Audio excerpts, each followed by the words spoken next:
2026-yildan boshlab xalq qabulxonasi boshqacha tartibda ishlashni boshladi. Endi murojaatlaringizni ko'rib chiqing emas, bajaring deb talab qilinadi.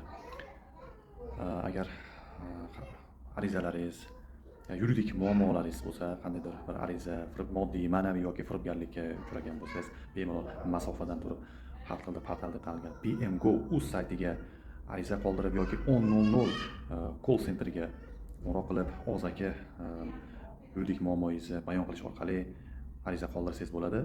Murojaatlaringizni 15 kun davomida huquqiy o'rganilib, tashkilotlarga yo'naltiriladi va xodim siz bilan bog'lanadi.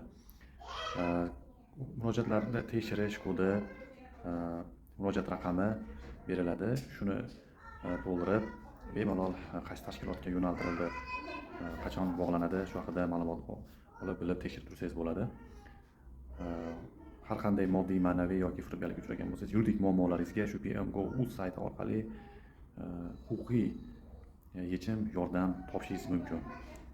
Doim vaqtida shu kabi foydali huquqiy ma'lumotlarni bilish va xabardor bo'lish uchun ijtimoiy tarmoqlardagi sahifalarimizga obuna bo'ling, like, podpiska, komment qoldiring va boshqalarga ham ulashing. Keyingi yangi videolarimizda, testlarimizda ko'rishguncha tinch omon bo'ling.